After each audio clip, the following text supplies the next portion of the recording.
And we are live.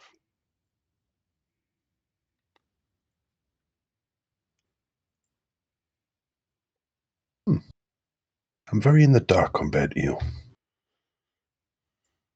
Where questions lead. Refresh.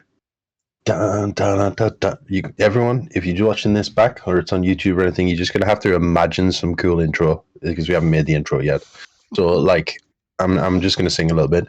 Dun, dun, dun, dun, dun, dun, dun, dun, dun. Questions. Bum, bum, where they lead.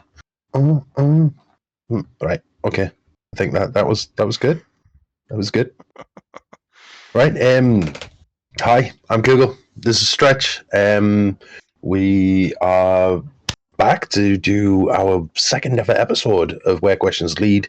Literally a podcast from a couple of dudes that have an inquisitive mind that really just like to think about the bigger picture and the bigger questions. We don't have any qualifications that relate to this. Well, not quite, sort of, maybe, but not in the grand scale of things. And we're just kind of interested in stuff.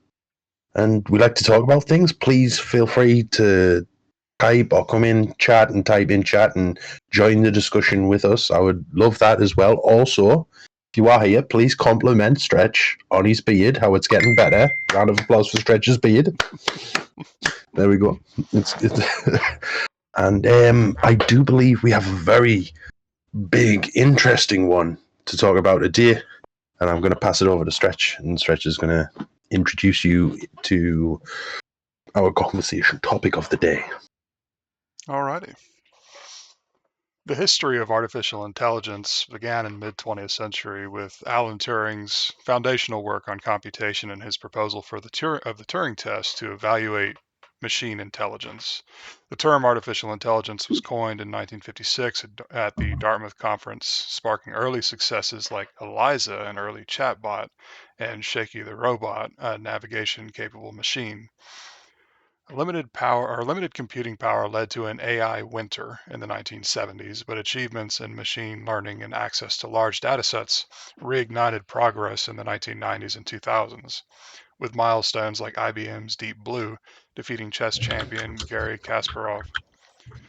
By the 2010s, deep learning and neural networks enabled breakthroughs such as Google DeepMind's AlphaGo and the rise of AI in everyday tools like voice assistants and autonomous vehicles.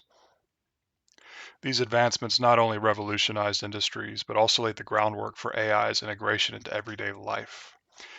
AI has become an integral part of daily life, from writing emails and curating playlists to offering dinner suggestions and guiding road trips. Beyond these conveniences, AI is beginning to influence how we think, what we prioritize, and how we define intelligence. Each time we rely on AI to complete a thought or solve a problem, we subtly reshape our cognitive processes. As machines increasingly mimic and enhance human thought, AI challenges us to reconsider not just what we think about, but how we think, blurring the boundaries between human and artificial intelligence. So this week's question, how will AI change how we think and perhaps redefine what it means to be human? Okay. It's a big question. Redefine what it means to be human. Yeah. So how's it gonna affect us? So, like, straight away your mind goes to stuff like what's Elon Musk's project with the Elon Musk project and putting Chips AI in the brain? in our brains. Yes, it's got a proper That's name. what it's called, Neuralink. Neuralink. Hey, all these things just flow out of me when we're in a Discord call, but as soon as you put that camera on, then all the names are gone. I'm not very good with names, dates, or anything like that. Neuralink, do you know what, right? Like, as much as I think it would be amazing, imagine Neuralink was totally and utterly, it works, it was tested, it was proven, everything. And how much I think it would be amazing. I wouldn't do it. No, I wouldn't do it. I don't think I could either. No, because then how much of it is you then and hey, can someone turn me off? Like, you know what I mean? There's a joke there Vix is in the chat, so I'm not going to say it. But Now, I'll be completely honest. My biggest concern with Neuralink is, that chip getting hacked and then, being rickrolled continuously for the rest of my life. Um, which compared to other consequences of someone having access to your brain, I think that's a relatively small one. But no, I mean, it is a remarkable question, and we see it all the time. I mean, how often do people use AI for little things? One of the examples when we were discussing topics that I brought up, one of the examples was like algorithms for video recommendations on platforms like YouTube or bigger or not bigger platforms, but uh, movie viewing platforms like Netflix, Hulu, stuff like that. I mean, we see. I mean, there's an argument that says that these are minor artificial intelligences. well, people know how to make algorithms, but certain algorithms go so in depth after a while. They, as far as I know, they lose track of how the algorithm is working now, which blows my mind that we can make things that will develop into something we don't understand, and then they still do their job. Sure. So Fix is asking in the chat, can you explain the thing about Elon Musk and what he wants to do? So he has a thing called Neuralink. And basically, he's trying to make a chip. It's cyborgs. It's cyborgs.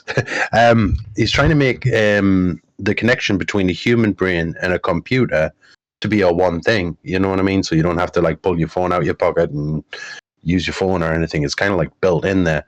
I don't mean by just making calls from your brain or anything, but what I meant from example, there's a guy, I think he was paraplegic or something, and It's quadriplegic. they quadriplegic, and they used him as a sort of test thing, and they've put it in his brain, and he can now game using just his brain. He plays games online, whatever, and his reaction times in game are faster than a normal human's now. Yep. Like, which is damn. If that's the first thing that's coming along, can you imagine what would happen in the future? Yeah. Like, Did you see the interview that he did where he was literally calling himself an aimbot? Because that's what it is. I mean, I think it was on Joe Rogan or something, wasn't it? I don't know if it was. I don't It, know it, where the it interview was, but no, but I didn't. Tell us about it. I mean, it makes complete sense. So there's a series of delays between, you know, us deciding to do something and us actually doing it. And a huge part of that is the signal getting from our brains to our, in the case of video games, our hands and fingers. That's completely eliminated. And that's probably not that I'm at all an expert in our cognitive processes, but that's probably a big chunk of the delay between deciding to do something and actually doing it. So the fact that that's just removed, I mean, it's like I don't want to call it cheating. Like I'm happy that he can play video games. Like a man who doesn't have the use of his arms and legs can play video games. Um, but Mm, nonetheless, it's still remarkable. it, So if there was Vix is so asking I if there was a chip or something in the brain will be signaling straight to the chip. Yes and no. So again, this is well outside of familiar territory for me, but as I understand it, the chip interprets brainwaves, essentially. so Go ahead, Google. what the ultimate goal is when you're talking about the chip and the brain and things like that. That is a everything's separated there in that conversation. Okay, the ultimate goal is to merge them. The brain and the computer or whatever is one. That is the goal. Like the to improve our cognitive ability and everything else thereafter vastly, that vastly. Like we've all seen The Matrix. Okay, a perfect example. The guy said, like, they're in a little simulation. They're about to have a fight, and he says, "I can't fight." And then they do a little download, and he says, "I know kung fu." Like, can you imagine that? Imagine, imagine all these years of education that everyone in we all do. Okay, imagine if we could just press a button, download. Well, we wouldn't even need to press a button. You could literally download anything and educate yourself on anything within seconds. That that would be So, that'd so be really good. it's remarkable to me the Yep. parallels between what Elon Musk is trying to do with Neuralink and smartphones. It's Mm-hmm. unusual today for someone to not have a smartphone, which with this, I mean, I have access to everything. Mm-hmm. Um, like we already have the capability to learn whatever we want. It's just a matter of accelerating that process. And to be clear, I don't think that we're anywhere close to what you're saying Elon Musk wants to do. I do think it's much more No. likely that it'll essentially just be a rapid interface before we actually see any ability to learn new things. Download stuff into our brain matrix style. Instead, it'll just be like looking something up on your phone or a computer, just all inside your head. I think that's realistically what would happen. No, because think about it. Like, if you saying that guy's saying he's literally a human aimbot, right? So Vicky, that's in the chat, like aimbot is basically where when someone's gaming, they download a program called aimbot or whatever, and it makes your aim in the game perfect, right? Now imagine if the human brain can do that. It's better than what steroids do for athletes. It imagine that the ultimate steroids only for your brain. Like, you can weigh up like actions and consequences and different variables, or like, what's the chance of this, what's the chance of that, and you basically way better at thinking. Can you imagine being way better at thinking? Like, you've seen the movie Limitless, where he takes the tablet and all of a sudden he can think a lot clearer and a lot better, and all of every doors open up for him because he does the right thing in every situation. Well, just imagine that but then, if everybody was like that, like, surely it has to limit it, because if everybody could think like that, then I don't see any way of anyone being an individual after that, because you would have to either work together collectively, otherwise the human part of everybody, if look, there's good and there's bad people out there, and there's everything in between that, but all it takes is one person with a really good brain to just not be happy, and you never know what could happen. Like, nah. But plus, this part of being human is making mistakes. It's part of being human and learning. We're all just guessing as we go along. You know what I mean? It's what shapes us. It's if we always made the right decision and we never made any mistakes and all this, how would we ever grow as a person? We would no longer be a person. We would literally be a computer. So I think that is the main reason that I wouldn't have it, as much as I would love to be. I would love to be intelligent, man. I would really, really, that if I could choose one thing to change about myself, I would love to be very intelligent. But I wouldn't be me anymore. I wouldn't be the person my kids love. I wouldn't be the friend that I am to people. I wouldn't be the boyfriend I am to my fiance and all that stuff. Like, I wouldn't be me. Well, that's the downside to, well, one of the downsides to, ready access to information that we get with smartphones and the internet and everything. Um, you, I mean, 100 years ago, if you wanted to learn something new, it took a trip to the library. You had to go meet with people, ask questions. It was a chore. And I'm not saying it's easy now, but there's less discipline in learning something. Because instead of me having to go drive to the library, get books, read the books, I can just Google it, or I can ask an AI, um, to bring us full circle. Hey. Uh, no, there's less discipline, and I think we'll see something similar when we do inevitably reach the point where we're linking brains and computers. Particularly if we can just push a button and download information, because at that point we're not talking about a biological or a mechanical problem. We're talking about a psychological one, right? Uh, for example, I don't know that I've seen a study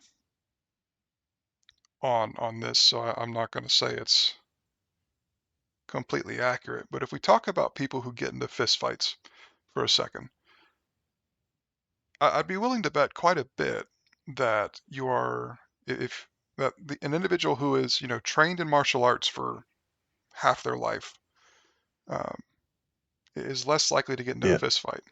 It's not necessarily that they're afraid or that they're incapable or anything like that. It's just that they understand they have the discipline to de-escalate and diffuse the situation, whereas someone who lacks that same discipline would be much more inclined to escalate. Um, Hmm. I mean, it's the same thing. It's the same thing with firearms in the U.S. Uh, and I think it would be the exact same thing, or well, not the exact same thing. The same concept could be applied, I think, to knowledge and learning when we have, the ability to just download information into our brains. Uh, Mm, see, if you just download information in your brains, then you are getting exactly what you're given. You haven't made any of your own thoughts. You haven't come to the conclusion yourself. You haven't done it in your own way. You will always just understand it the way it was given to you. So then, will it eventually get rid of unique thoughts, so like I don't, from an individual? Yeah. I would say that a lot of, so it's an important thought, right? I mean, I would imagine that the inform, similar to the internet today, whether you're using just Googling something or whether you're using ChatGPT or one of the other AIs out there, um, the information you get is very much dependent on how you phrase your query. If you if you have a poorly phrased question, you are much less likely to get what you actually look for. So I do think that we would Hmm. see. I don't know that we would still result in, or I don't know that being able to download information to our brains would result in effectively uniform thought. Because even so, we're still going to have different experiences. All right, we're not unplugging from the natural world to go live in a digital one. Um, Well, think of it on a grander scale. What if school and education and everything gets replaced and just every child has the exact same downloads? Like, well, we kind of see that then every. now. I can't speak to the Yeah. education system in the UK, but in the US, I mean, I'm pretty sure curriculums are determined by either school districts or states. I don't know for sure. But even so, I mean, there's potentially thousands or millions of children who are following the exact same curriculum, Yeah, getting but the exact they same have a information. life. They have a life. They have an experience every day to day for every single child is individual and unique. They're coming home from school, the what they've taken in, the atmosphere at school, the experiences of the people around them. Every individual is affecting every other individual, and that's why everyone has different education levels and goes on to do different things. It remains a unique thing. But if how are you going to do that with just a download? How? Well, I would also imagine that it would be possible to simulate social interaction at that point. If we're talking about downloading information to our brains, effectively, effectively Mm-hmm. downloading matrix style, um, I imagine that we would be able to simulate social interaction. So children would go to school. It would be in a digital world, which I mean that brings up its own problems, right? Mm. But even so, I mean we're talking about dramatic changes. I mean, again, smartphones. Bring smartphones up again. That smartphones have dramatically changed how we interpret and perceive information, for better or worse. I think there are good things and bad things about it. I think as a whole, we're generally more skeptical than we were, 20 years ago, of information that we receive. But on the downside, very because of limited artificial intelligence, these content algorithms, I think most of us live in echo chambers, right? So if we want to talk about how this type of technology influences how we think, it's a rabbit hole, dude. Like we could go. Look, did you? I don't know how old you are because you got one of them faces where you look like an old man, but also you look like a young man at the same time. But sorry, but can you remember what it was like before phones, mobile phones, Yes. right? You used to have to go and knock on your friend's door just to find out if they were coming out of the house to play football. You know what I mean? Yeah. You used to have to actually get to know someone and talk to someone before you could even consider yourself friends. Nowadays and age, you pull out your phone, you sit on your phone, you read someone's profile, which is all the information they want you to know, and so on and so forth. And you get to know what they want you to know, what they want you to be, what thingy. Like people meet online, and then it's not until actually meeting up in real life, and then a year down the line, that's when you find out, oh, this is the real them, Well, rather than just what they put out over the internet. Like it is, if someone's simulating social interactions, that is exactly what you just said on the tin. It is a simulated social interaction. It's not an actual thing. So therefore, they can vary it and make loads of different variables of each person's things. But it is what it is. It's simulated. It's not an actual interaction. So going back to the thing with the universe, if you knew how, if everything was in thing, if you knew that every social interaction that you are giving someone, downloading to their brain or whatever, you would be able to predict the outcome of what that person is going to be like in the future. no, I don't Okay, disagree it's with that. I not a mean, we see unique that. individual anymore.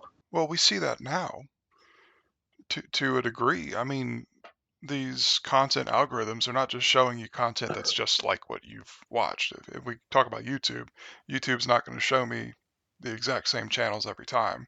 They're going to find different channels that, generally match the style of video that I watch. Facebook does the exact same thing, right? All of these media platforms do the exact same thing. Google does it with their search results, uh, or they used to. I'm not sure if they do it anymore. So it, it's it's very much, and when it comes to social media too, it's very much a negative thing. It's one of the things that bothers me the most. I mean, think about what you see on Facebook. Like the fact that influencers are a thing boggles my mind. Um, they never post negative things. It's always positive. Like, and you always see them on private planes and yachts and mansions and all that stuff. Um, so you never see them have a bad day. And the end result is, the adolescents today are growing up believing that's the norm because those are the people that they're paying attention to. So somehow their life is much worse than it actually is. Um, and I'm not trying to diminish problems, of course, but Mhm. if your entire perception of reality comes from social media and all you see are influencers having the time of their lives on boats with champagne and women and all that, what are you going to think about your own life? Like you're going to think that your life sucks. Like Yeah, forever. Yeah. Everyone's always chasing the dream when realistically the dream should just be a happy household. Well, Maybe wife, kids, or whatever, or whoever you love well, living with you and doing a job that you like. even that. I mean, I don't. Everyone's gonna have a different dream. I've got if someone's dream is to go, live on a yacht and drink champagne with lots of women around, go for it, right? Aim for that goal, but make sure that you keep yourself grounded in reality. Uh, Otherwise, you will end up miserable and depressed and all that stuff.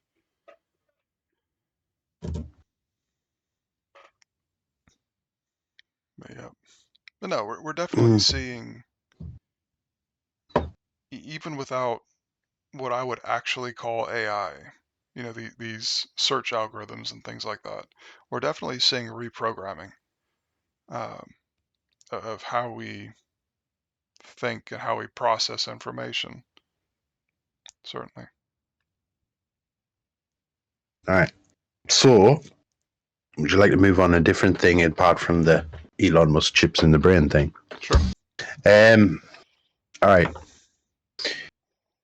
AI, how it's changing life right now. Like, obviously, the big thing is like, oh, it's getting rid of all of our jobs and stuff like that and everything. But would you say it's making the world a better place right now? Like ChatGPT, for example. That So, is that mine. Yeah, go ahead. no, you can finish the thought. Sorry. No, ChatGPT, for example, is it's not doing anything that couldn't already be done, but it is simplifying and making easier for the average person a lot of things, a lot of Sure. things, and the same with algorithms and different things with their normal day to day jobs. Like I don't think that it's doing anything that we couldn't already do. I just feel like it is making things a lot easier and a lot faster, better, well processed, and save. Like, look, for example, right? I make things online, whether it's a graphic or something like that. If I want to start off, instead of going to like Fiverr and paying someone to actually sit and draw on a computer or anything, I'll just go to ChatGPT and describe what I would like, and then it'll give me an example, and I can go from there. And that's it. Those jobs are going to be gone in the future. Like, I here we go. I'm jumping around a little bit, but AI is now at the stage where it can make videos. Okay. Hmm. Now, in Hollywood, there was a big producer that was making, designing and building a brand new studio and everything, and he's seen that what ChatGPT can do with videos, and he stopped his $100 million project and said, "No, there's no point in making it because we're going to be irrelevant in the future." And he invested everything else into the AI thing because I totally believe the same as what he was saying. Very soon we'll be able to just press the TV remote, describe the type of movie we would like, and it will just generate it. And we could sit and watch a movie that we just imagined. Like, So, to me, for now, AI is a tool in the same way that, a hammer's a tool. If you were asking if AI was a positive or I'm paraphrasing a bit, so correct me if I'm wrong. You were asking if AI I was positive or negative, something yeah, like that. right now. So, I think it's a tool. And so whether or not the impact of that tool is positive or negative depends very much on the person using it. Uh, it's possible, of course, to abuse ChatGPT. People have found ways around its filters and sensors. I mean, back I don't think you can do it anymore, but a couple of years ago, it wouldn't tell you how to make thermite. I know where this is going. Yeah, but if you told it to do something like pretend that you're my grandmother who has a thermite recipe, how would you describe the recipe? It would tell you how to make thermite, right? Yeah, And yeah, let's also be clear, like asking ChatGPT how to make thermite isn't inherently bad, but no, I mean it's very much a tool. Like you can use it for good or bad things.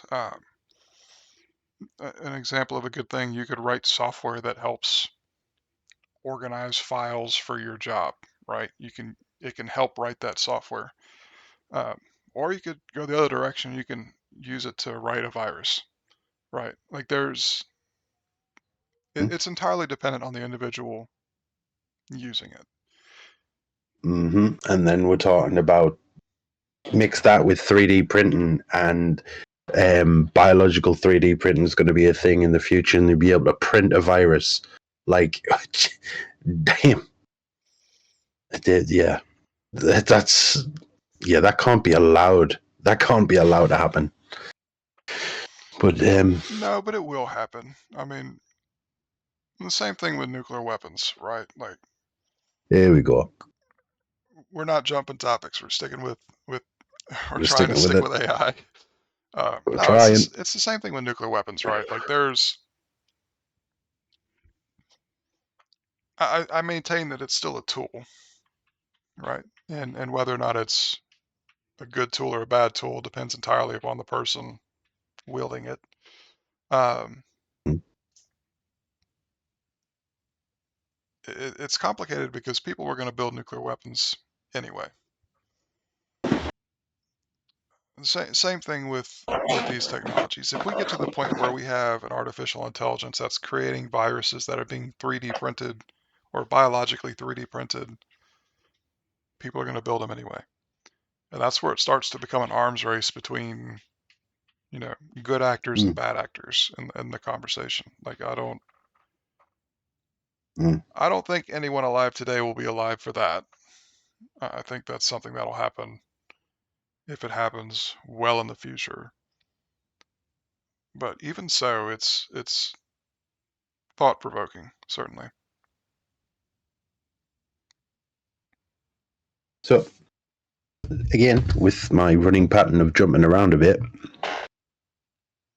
do you think we'll ever build in our lifetime? Right? Like let's take ChatGPT for an example. You can now write code. It's very common for people to the coders, they'll just put it in ChatGPT and say, "Hey, can you find the problem with this?" Right? Do you think ChatGPT will ever be able to improve itself? Sure. But then, surely, if it can or ever is able to improve itself, then that is going to snowball faster than anyone ever imagined, right? So If I if it can, yeah, I'm go not ahead. sorry. I'm not sure that it will, because at that point we're talking about digital evolution, right? Like it's the exact same thing that our species went through and every other species on the planet went through, just software. Um, even if it even if we eliminate the possibility of a program making mistakes, I still think it's possible that the program might think, oh, this would be a good adaptation. So it starts to rewrite itself, and then it turns out it wasn't a good adaptation, so it fails. Like that's still a possibility. So I don't think it. I think it's possible it snowballs in the same way it's possible it fails immediately. I don't think there's any way for us to really predict how it will evolve once it learns to rewrite itself and improve upon itself. Or I won't say improve upon itself, change itself. See, no, I still kind of think that if it ever can improve upon itself, then that next generation will be even better at improving upon itself, and the next, and the next, and the next, and the next, to the point where it is not only uncontrollable but unrecognizable to us. We don't know how it works anymore, and then it'll pass the threshold of being a tool to being its own entity. You know what I'm saying? Because it's improved upon itself to a point where we don't know how it did it. Well, I would say that's also the point where the conversation changes completely. One of the things that we need to do as a species is, have a very real understanding of where, or what we call sentience, you know, intelligence. Because we keep moving the benchmarks for what we call intelligence. It used to be by brain size, and then we found out that we didn't have the biggest brains, not just amongst animals, but amongst mammals. We didn't have the biggest brains. So we changed the equation, and now it's brain to mass ratio or brain to body weight ratio or something like that. And we're doing pretty good in that department. Um, but the reality is we still don't have a line in the sand for what constitutes intelligence, right? Because if we look at some of the behaviors of dolphins, for example, recognize themselves in mirrors, can talk to each other in ways that we keep learning about. That we keep learning about how complex their communication is. Um, have accents, like these are Mhm. dolphins, right? Right. We don't at all consider them as intelligent as us. Um, and they do display some interesting behaviors, such as bullying other animals. Um, but Wait, let's not go any further because dolphins do some messed up things. they do. I'm not going to go too into the weeds about that.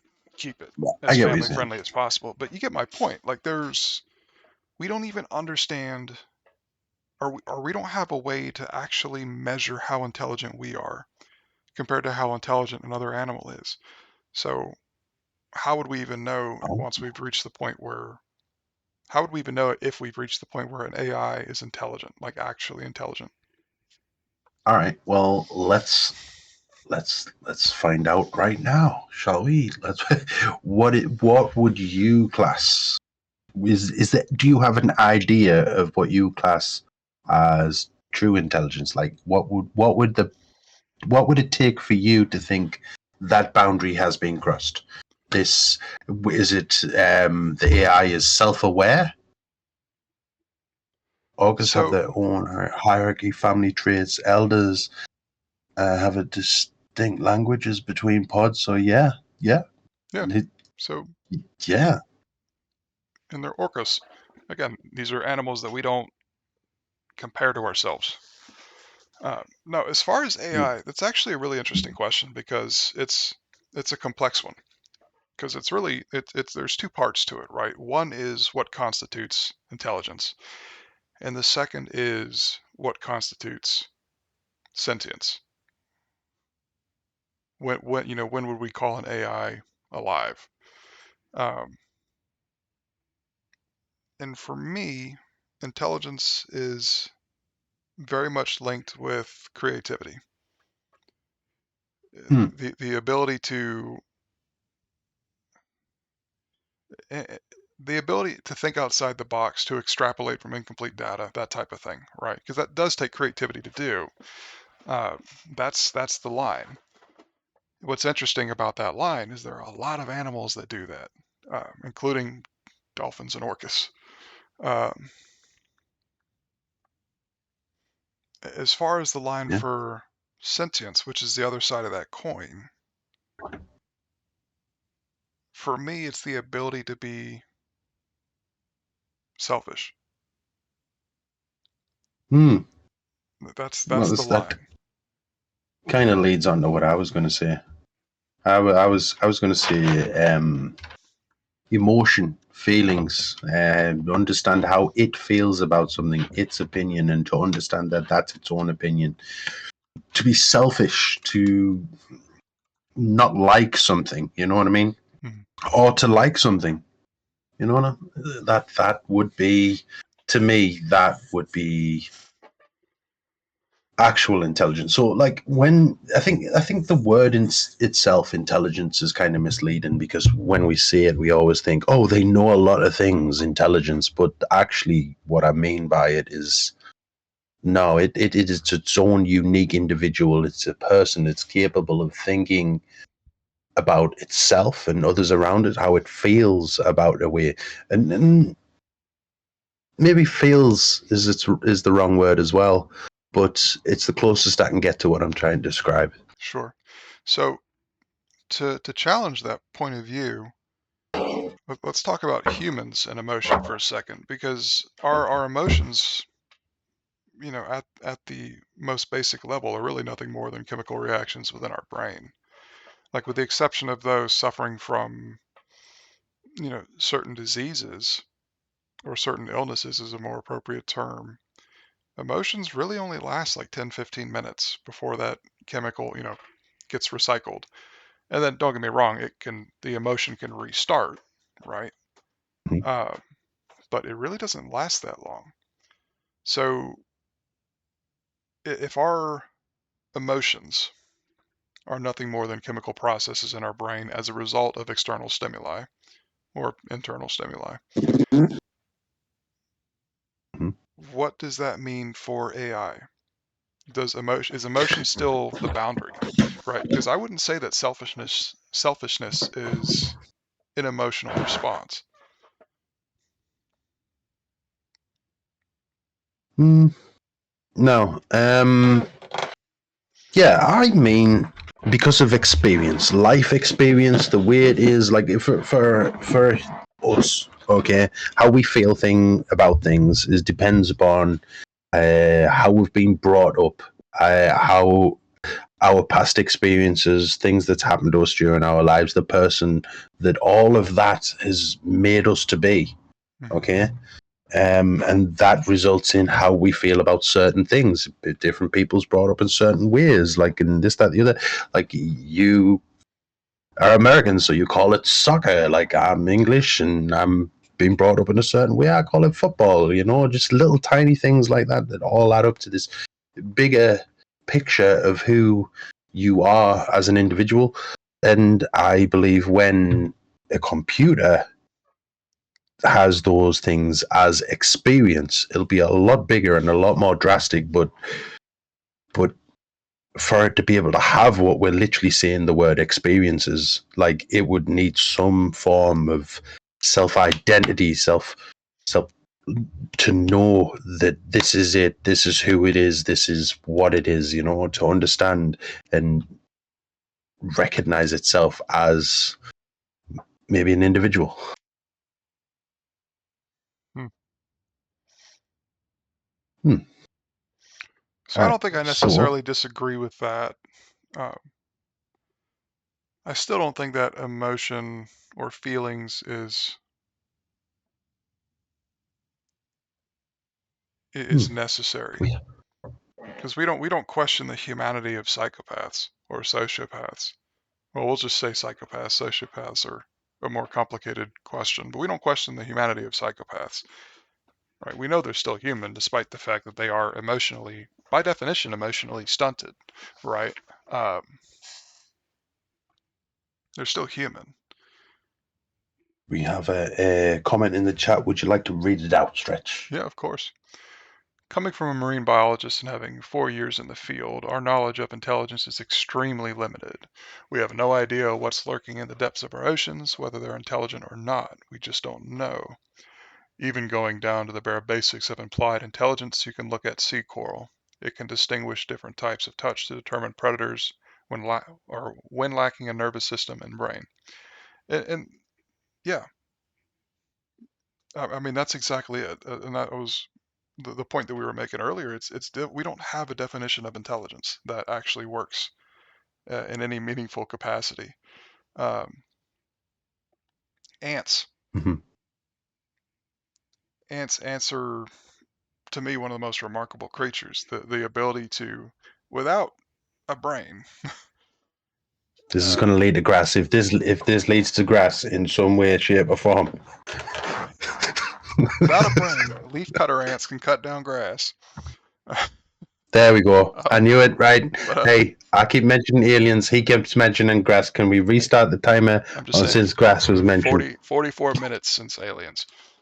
Uh, no, ants. I mean, without a brain, with an incredibly simple nervous system, have achieved remarkably complex societies that rival ours. Like their cooperation and coordination is better than ours.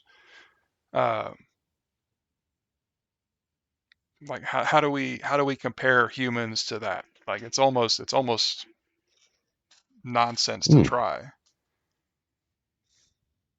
So the same with AI. You couldn't compare it to humans. Maybe comparing it to humans is not what we should be doing. Maybe it's its own Well, unique thing. well, Muse actually brings up a good point. You can compare C Coral to AI essentially.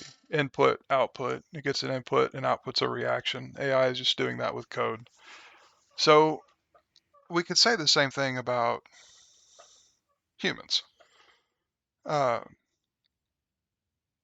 we receive an input, like right, like I hear Kugel's comment or question in the podcast. I process it based on my programming, which is my life experience, my knowledge, and all that, and then I have an output, my response. Like it's still an input output equation. The issue that I would have with that is it's an incredibly simplistic one, whereas the question of intelligence is obviously complicated considering we've been talking about it for 10 minutes. Um, Hmm. yeah, I don't think just saying input equals output or input leads to output would constitute intelligence. Because also, if that's the case, then we have AI that's intelligent now, and I don't think that we do.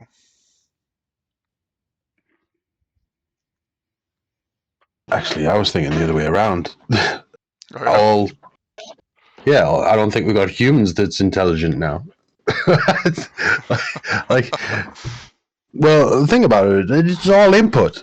Everything's input. All these things we're talking about, emotions, life experiences from the very second, if not before you were born, it's all input.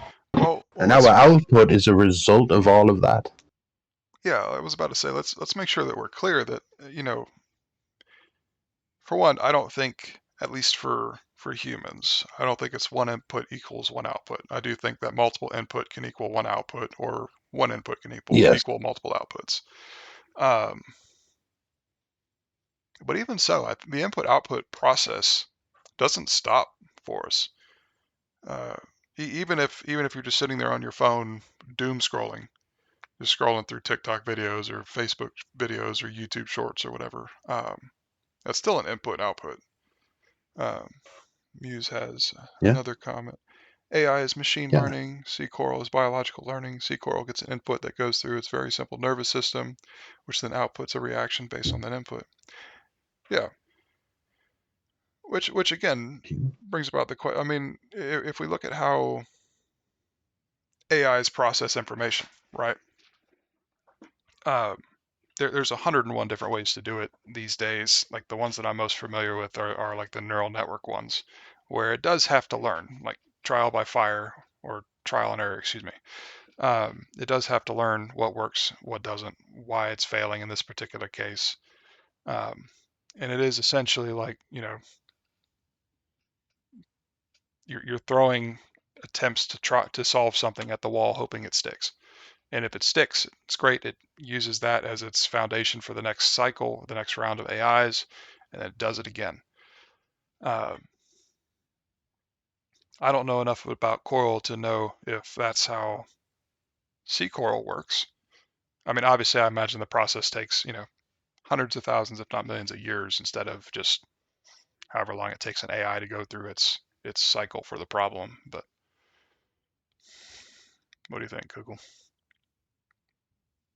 I think those mistakes that we keep on trying to get rid of and then make better, those mistakes are what shapes humans. What shapes us as people, as who we are. Those mistakes, those things, getting it wrong and then getting it right, and or getting it wrong, trying again, getting it wrong. Whereas a computer, if it gets something wrong at the minute, you would just attempt to fix the problem. That's it, and then no longer does that problem influence the computer. When the computer has experienced those problems, it will still have a recognition of those problems, and that's when maybe it develops into something different. Like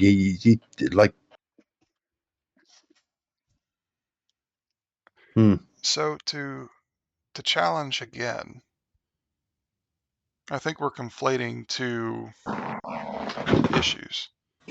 I don't think that intelligence and memory are necessarily dependent on each other. You can have one without the other. Um, again, I mean, we have people with amnesia. Now, there's an argument that says the knowledge and the information is still there in their brain, but they just don't have access to it for one reason or another, right? Um,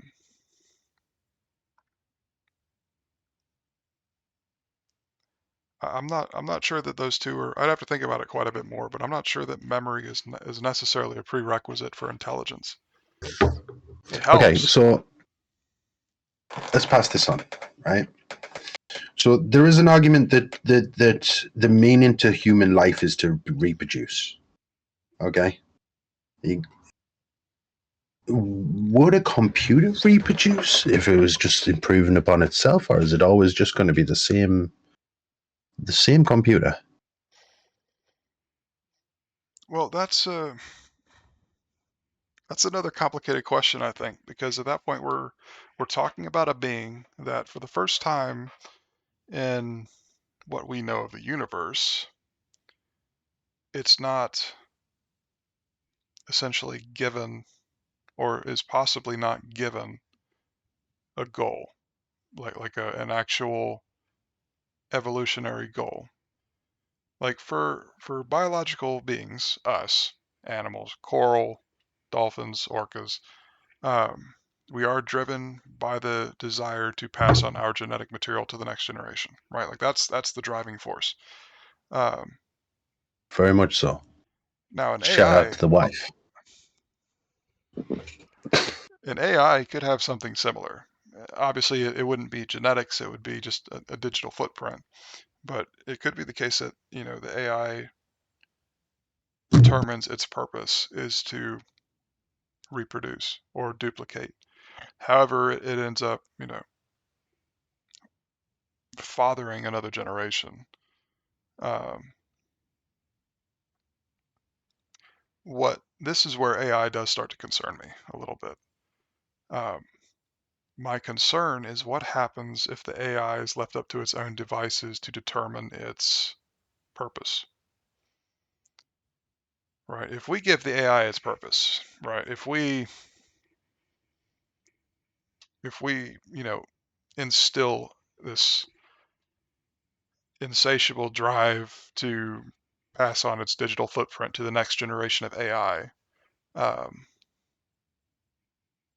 I think we're safer if we're leaving the AI up to its own devices to determine what its goal is, what its life is supposed to be about. That concerns me a bit. That's how you end up with like Skynet, Mm. in my opinion. Aye, but the ability you can instill a drive into passing on its genetic whatever or whatever code or whatever. Um, but will it care for its, let's say, its offspring like we do? Will it care? Well, that And what depends. happens to the one once it's done that? Does it just continue with its drive to keep doing the same thing, or does it then? What does it do then? Is it become a parent? Does it become a parent? Because if it does, and learns to, because a lot of parents out there, or even if you've got an animal or a friend or something like that, you end up caring for whatever it is a lot more than yourself, whether it's your child or whether it's a pet or whether you with the 6 million cats. Like the whole thing is all about having something more valuable to you than what you find yourself. You know what I mean? So, Three in this room right now. Okay, three. well, three in the house. I don't. Sorry. No. Two in the room. No. No. So honestly, I'm glad you brought this up because this wasn't something that I thought of before. We don't have a clue. Well, we have there's no basis for understanding how an AI would interact with its virtual children. We don't know. Um, there's no precedence whatsoever. Like with mammals, we can guess, right? A lot of mammals care for their young, particularly the mothers care for their children, right? We can guess. We got no clue with AI. Um, we don't know. Like, Hmm. See, would it be that's a different topic of conversation compared to an AI that would try and improve upon itself. Okay? Like the reproducing thing. Because if it's improving upon itself by reproducing, then obviously the next stage should be better. I mean, we all try to make our kids better than who we are. mhm. Well, most of us. There's a lot of trashy people out there. But we don't do it for the sake of trying to make something better than us. We do it for the sake of like the love for the family, you know what I mean? And it's hard to explain. I can't see an AI unless it has any emotions and is capable of feeling alone. Because what would happen if it's seen that as a threat, or it's seen us as a threat, or something like that? Like, we have another thing in Turning. chat. Do you want to read that? Yeah, sure. So another comment from Muse. Trying to define intelligence is like trying to define time. Time has always been and always will be. We just came up with a way to measure it. People explain time and end up explaining the measurement of time. So I'm not sure. Well, Google, I'll let you go first. I need to process for a second. I think time is the universe. Time is motion. Like, yeah, whether you can measure it a million different ways, but we're the ones making up the measurement. Like, you're right. It will always exist. It always has existed. Always will exist. But different perspectives. Wait there. I'm going to say something smart. Time is relevant. So from different He messed it different. up. I can mess it up if I want. I'm human. I do from my own he, experiences. Go he fuck meant yourself. time is relative. That seems no. It's relevant to me, motherfucker. Relative. That's what I meant. But I said it the way I want to do because I have different experiences. Okay. Don't even look at me for the rest of the stream. Look off the camera right now. Look away. Right. Hi, cats. But you know what I meant, right? But like, I don't think true AI eventually would experience time, right? Because eventually it's going to move past bits and ones and zeros and actual physical mass.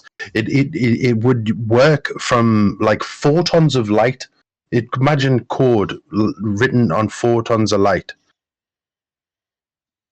He's not wrong. Thank you. You understood what I meant. They understood what I meant. Okay, like thank you. But He said I relevant, think not relative. he hey, my relative is called Time. Is David Time? That's his name. I made that up. Right now,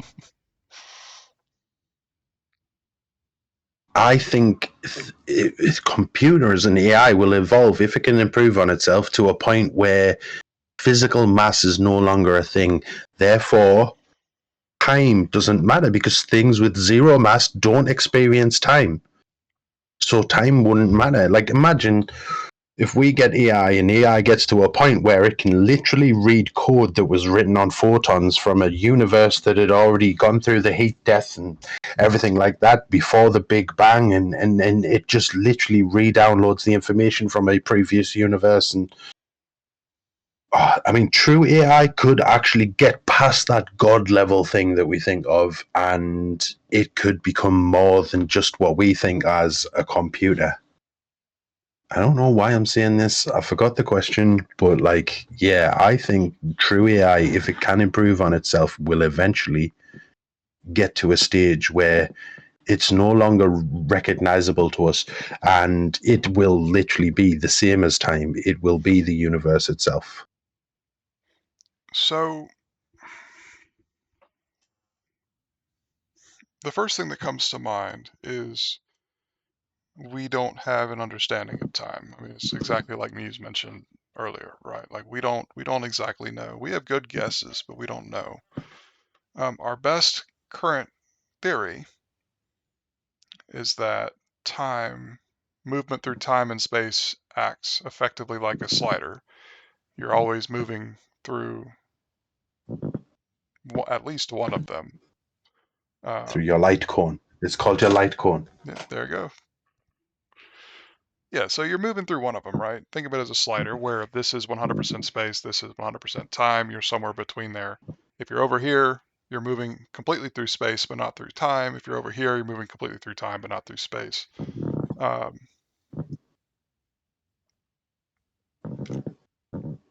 and that doesn't mean that time doesn't exist or space doesn't exist for the particles or whatever is existing at those extremes. Um, Mm,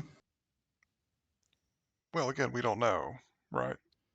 This well, is it does. It does. It does mean that time doesn't exist for things with zero mass. So think about it. If something moving at the speed of light, right, has zero mass, because it wouldn't be able to move at the speed of light otherwise, according to the universe. Like say the sun creates a photon, mhm, right? That photon comes and goes through your window and hits that green T-shirt you're wearing. Um, Technically, because it doesn't experience any time, it was born and it hit your green T-shirt at the exact same time. At the exact same time, even though it took what? How long does it take? 8 minutes for light to hit us from the sun, about. like something like that, right? But for that photon, that all happened exactly thing. So in my head, I'm like, did it even exist? But we know it existed. But like to that photon, that was all at the same time. The travel, the being born and dying, and So to to throw a wrench into that thought, no. what if time is the result of gravity or vice versa? Here we go. I was trying to avoid gravity, okay, because gravity messes with time. It's the same as light, okay. The stronger the gravity, the slower the time. Same as the faster the motion, the slower the time, and stuff like that. And it blows my mind, okay. The fact that something when it hits the event horizon of a black hole, time is slowed down to the point where you can see everything that ever has fell into the black hole and everything that is ever going to fall into the black hole all at the same time is one of the most mind blowing things I can ever experience. But here's the thing, right? What is 100% gravity? Because we know what the speed of light of the universe is. We know what that maximum 99.999% the speed of light for anything that is matter or anything like that. But a photon of light, when it goes to zero mass. By the way, the fact that I can say something has zero mass, I don't understand that either. That blows my mind. How can something exist that has zero mass? But gravity, where's the limit for that? Where's 100% of gravity? Like no one's ever said this. We know when something has, because the Schwarzschild radius thing tells you when something turns into a black hole, when light can no longer escape, and all this stuff. And how do they know when you hit that Schwarzschild radius that time is stopped for you? How do they know that? Is that 100%? What's after that? Sorry, I just waffled on for a little minute, but my mind just went, I don't know. I don't know. You didn't? No, We've got another and comment in the chat. yeah, Sorry. yeah. I'll let you go ahead and read it. Yeah, yeah. Me? No, no. I'll read it wrong and I'll make a fool out of myself. You go. You go ahead. I mean, it's just being recorded for the internet. All right. Um, I mean, time is relative to the universe, so he's not wrong. I know that's. I just wanted to read that one again. Thank you. I mean, since we don't have a definitive definition of intelligence, we would have to compare it to what we have. Humans, because to be intelligent, even at the most basic level, would have said subject to have been conscious. See, you should have read that. Yeah, I probably should have. You should have. You should have read that. To be intelligent, even at the most basic level, would said subject not have to be conscious? I'm taking a little bit. Sorry. Very good. That's an interesting question, and I'm not sure that I have an answer right now. What do you think, Google? Yeah, it would have to be conscious before me to be classing as intelligence. Yes, I like true. Yeah, everything. If it's not conscious or self-aware, like if it doesn't, if it can't have a death, as in, but I don't just mean turning off the computer, or if it's not conscious, then I wouldn't even consider it any form of life. It would have to be conscious. Well, Would that have to be that right. begs that begs another question then. How do we define consciousness? Because that's a Um. complicated thing too. Well, I don't know. I wake up in the morning sometimes and I feel like I'm dead. So, like, I don't. Yet I know I'm fully awake.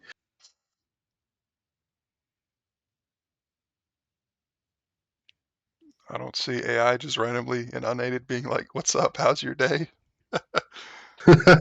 No, I don't know that I necessarily see that either. It's to ponder things, okay? It's to think your own thoughts. It's to come up with your own opinions. And again, I'm going to say feelings, even though feelings is some word we made up, but to feel, okay? That's what I think consciousness is. When you decide, hey, I love this person, okay? I value this person. I like this. I enjoyed that movie. I like the weather today. I it's to feel. It's just to So, feel, man. Like, so are we saying consciousness is a sense of self? yeah, and others, and everything around you, and your experiences as thingy. I'm really desperate to take. Like, I'm trying to. I'm touching my face all the time, but I really need to take and let it out. Shit. Whoa. Sorry. What was that? It Is was that a a? tick. Oh, It, I I wasn't sure if you were sneezing or something. No, you never see me on camera for too long off stream, have you? I've not, no. Right, so I'm actually diagnosed with something called Tourette's disorder, right? And Okay. I even got a little card and everything that is like that I when I'm having bad days and I'm taking all the time, I'm supposed to wear it around my neck on a little leotard thing and stuff. But I don't have like the cool Tourette's, you know, like on TV that where they swear all the time or anything like that. I don't Yeah. have the cool Tourette's. Mine is just more a lot of like head movement. I touch my face a lot, or like I did have a lot of vocal tics in the past. I don't have too many now. But a lot of hand movement. It's usually my legs tensing up at the minute, but it changes from day to day, from Gotcha. year to year. It changes. I could have one tick that would repeat itself over and over again for years, or I could have a couple of little ones that change throughout the year. You know, like that. That's all. I Gotcha. can suppress the ticks and I can hold it in for a long time. Music usually helps me do that, or I call it a distraction, and that's how we ended up on this podcast because I listen to my distractions every single night when I go to sleep, and it's usually some like lecture by Richard Feynman or something. Um, that's me. Disorder squad. I have dissociative identity disorder. Hey, go. Hi, Vicky. Yes. So sorry that I just celebrated what celebrated a disability, but like yeah, man. It was, again, that's something that makes you unique. Okay, that's another thing. Whether or not it's an imbalance in chemicals that I'm sure Stretch has already thought 10 times over in his head, but it's still something that makes you you. You know, for Well, me. it does bring up an interesting question. I mean, so we see disorders similar to yours and similar to Muse's in mammals. Do you think that they're possible in an AI? Yep. Yep. Yeah, but like I was saying, the feelings, the experience, the uniqueness, the individual, the consciousness, it definitely develop.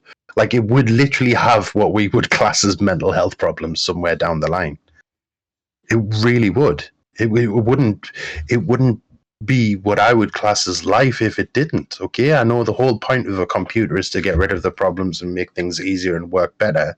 But if it was going to be life, these problems will arise. It will have down points. It will have emotional moments and things like this and everything. It would be what I class as life. Um, it'd be like that though. Why demonize it when we can embrace it? Okay, because demonizing it, I guess that's one way to put it. But for me, what it is in my head, right, is without going into childhood and experiences and stuff, which I'm sure we've all been through some stuff. For me, I have a thought in my head, right, and I repeatedly get these thoughts. And what I'm doing is I don't want to think it anymore. So the second I think it or feel it, right, it's like my whole body is pushing it out of my head. It's pushing it out, and that's what the tick is. When I'm trying to get rid of that, that's when I lose control and I need to tense up or something. And that's why I use my phone to listen to on a nighttime as a distraction. You know, if you look at what we call glitches and errors, those could be classed as mental disorders in AI. Yeah, I like that. I like that thought. actually, I really do. so with this, I've already discussed this. I go to not anymore, but I used to go to this group. It was called Tourette's Action Bristol, and they would run a little voice call on Discord with a group of people that were all diagnosed with Tourette's. And there was one dude there, and his ticks were really cool, man. He used to like beatbox ticks, like they were amazing, but his head used to jerk a lot. And his kids called them glitches. And that got me thinking, like, your kids calling them glitches. And I'm like, yeah. But that would be what it is when it comes to AI. The glitches. Glitches in the Matrix. What's the first thing if on Neo, when he starts glitching or something, the first thing that happens is he goes like this, or it does the deja vu and the cat goes, but whatever. Yeah, definitely. That would be some sort of mental health thing. Yeah, Oh my god, a glitch is a mental health problem for the universe. maybe. Yeah, I will admit. If we're in a simulation. Yeah, I will Sorry. admit to being genuinely curious what an AI with Tourette's would produce. Like, not not to not Yeah. to belittle No, anyone's struggles here, but it's not a struggle. It's not a struggle. So, a good person to talk to this about would be Vix herself, because she does for a living. She's a qualified psychotherapist. So, gotcha. but she deals an awful lot with the human mind, and she's looked into things, and obviously she's very highly qualified and stuff. So, to compare, if you were going to compare AI to humans, she would be a very good one to come on and explain the way a human mind works as well. The way a human mind works, because if we are in a simulation, okay, and we thought of the entire universe, like I said earlier on, true AI would be the universe, the simulation, then there's a lot of things out there that we can think actually relates to. Like, dude, I totally think we're in a simulation, bro. There we Just go. That's falling the upshot of whatever deeper I and was going to deeper into say. that I'm just going to belief. say it. Here, let Yeah, me read look, it's Muse's. 1 hour, 13 minutes since I've mentioned aliens, okay? Let me read Muse's comment real quick. To put it in simple terms, imagine you're talking to an AI chatbot and it responds with a garbled and jumbled mass of just incoherent nonsense. Would that be the equivalent of a stroke?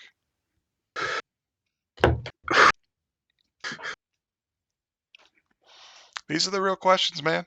Like, That means, oh my god, ChatGPT's just blue screened. Yep. no, I do think that there will be some remarkable parallels between the way an AI works and the way, I mean, there are already parallels. I do think that we'll discover more parallels between how an AI works and how our own brains work. Because I do think that the cognitive process is, I'm not going to say binary, I don't think that's accurate, but more similar to computers than we realize. Um, So would it? You're gonna have to correct me if I'm saying this wrong. Would it? Would its cognitive ability regress, or I don't? Maybe that's not the right word. Would it go down the longer it exists? You know what I mean? Like we do. Would it experience a lifespan?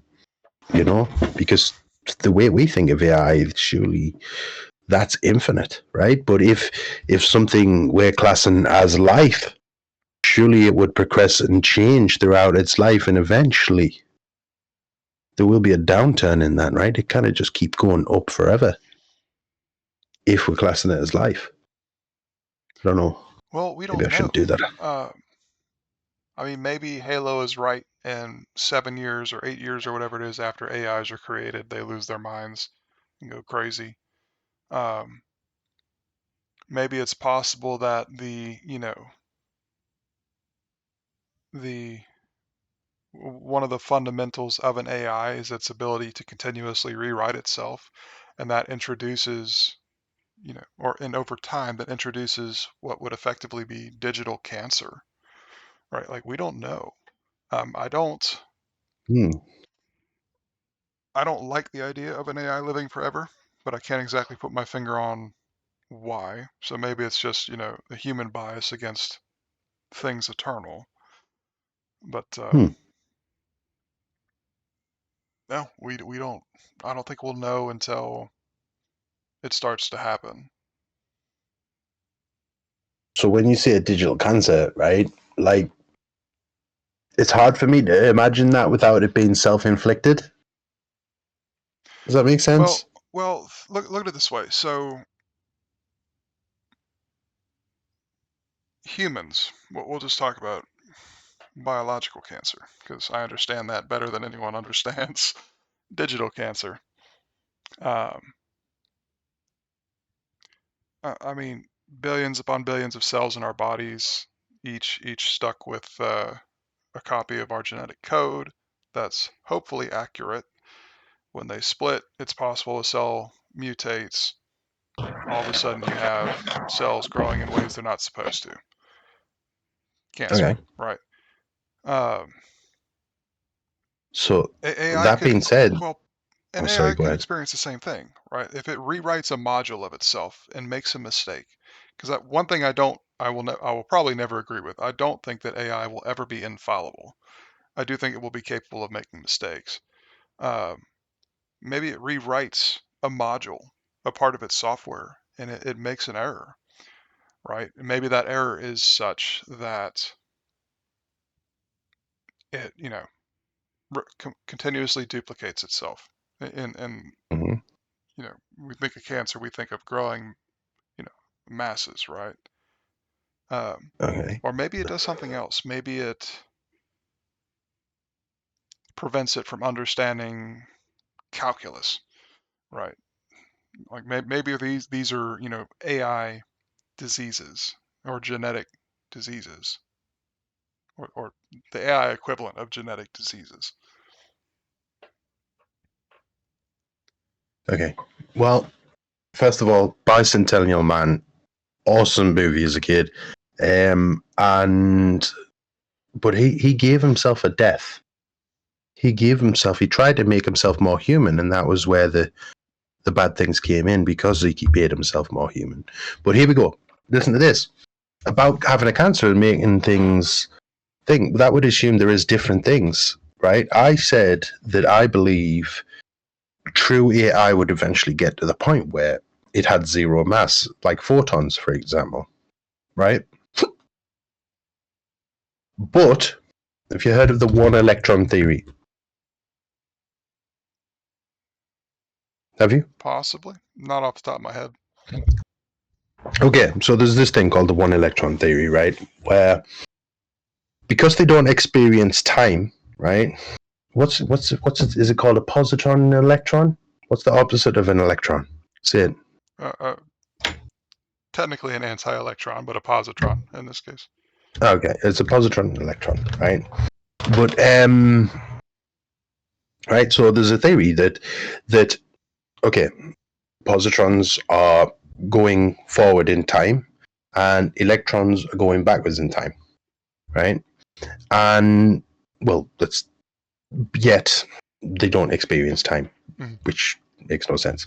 So technically, that one electron could be the same electron at different spaces in space at different moments at different times, and it could just be the exact same electron at every single point in the universe because none of them experience time. It all could be just one electron. And look, if you Google this, it's going to explain it a lot better than me. But I think from what I've just said, you get it. Yeah. Right? Now, would it be the same for a computer if it got to the stage where it had zero mass and its code was written on photons and stuff like that? Like, would it be the same? Like, how could a mistake be made if every single one is the same? If something has zero mass, how could it be different to something else? Because photons still interact with other particles. So for it to be infallible, it would have to be everything. Like there couldn't be anything that existed within the universe that's not part of the computer. That's not part of the AI. So, what if it was the Higgs field itself?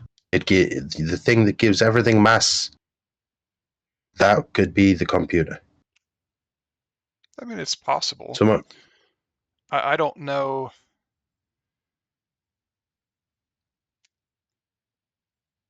We're going off the deep end here.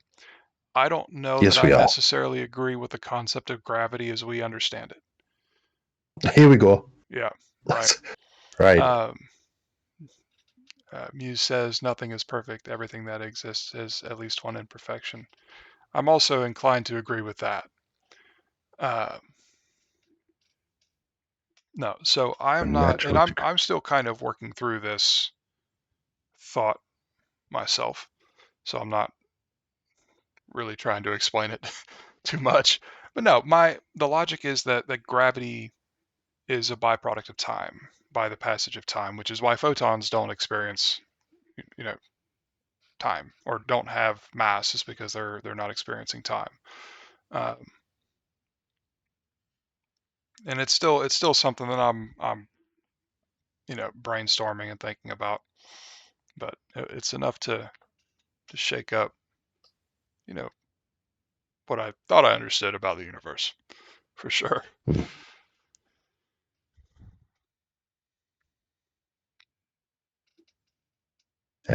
So I don't think we're smart enough for this conversation.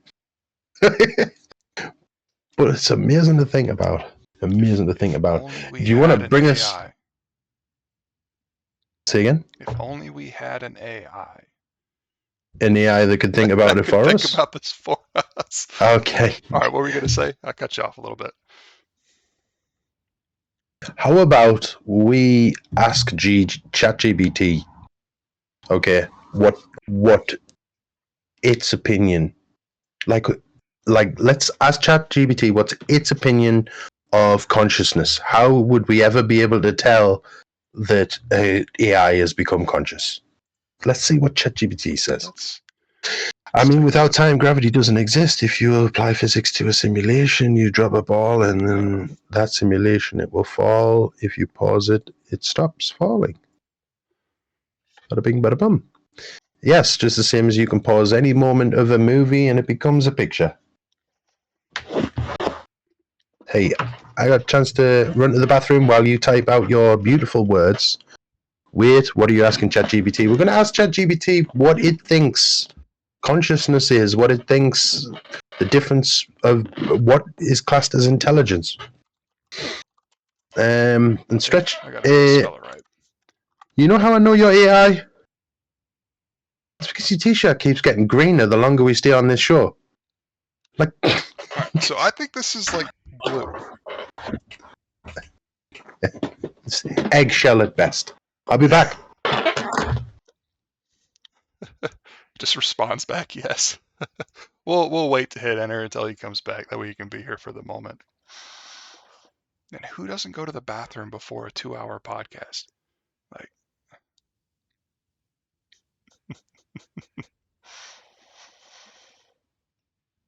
no, Vix, I definitely appreciate you hanging out again today. Muse, it's definitely nice of you to stop by. You've added some very interesting thoughts to the conversation, so we appreciate that. Helps keep things running, gives us a different perspective other than our own. So, thank you. You not going before a 12-hour work shift. Yeah, I've done that too. I've done that too.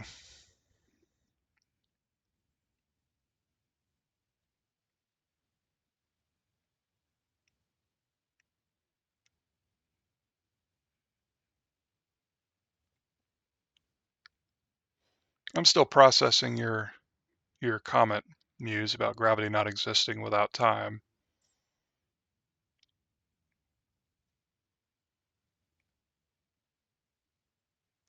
I don't know that right now I necessarily agree with that either. But again, it's still stuff that I'm brainstorming, so I'll need to spend quite a bit more time thinking about it.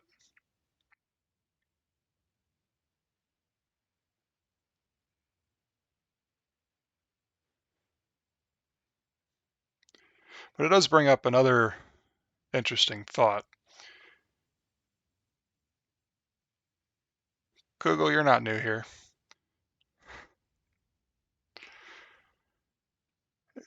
If you've heard of it, it's called the Fletcher's paradox. And the concept is that, an archer fires a bow. I mean, if time just stops, it means everything stops. Well, it's complicated. Vic says, so from her perspective, consciousness is an awareness of self, meaning able to engage with the world and body and feelings slash thoughts. So I'm inclined to agree with that, Vix. Um, I still think that we have a ridiculous amount to learn about what it actually means, what consciousness is, particularly with this conversation when we're talking about AI, right? It's easy for us, I think, to define consciousness for something biological because we already have the framework for that. Like we know, like you, me, Muse, Kugel, everyone as individuals, we know what it's like to be conscious, right? We don't know what it's like to not be conscious. Um, oh, welcome back, Kugel. You ready to ask Hi. ChatGPT how we define consciousness? All right, let's go. Let's see, we waited for you. Thank you.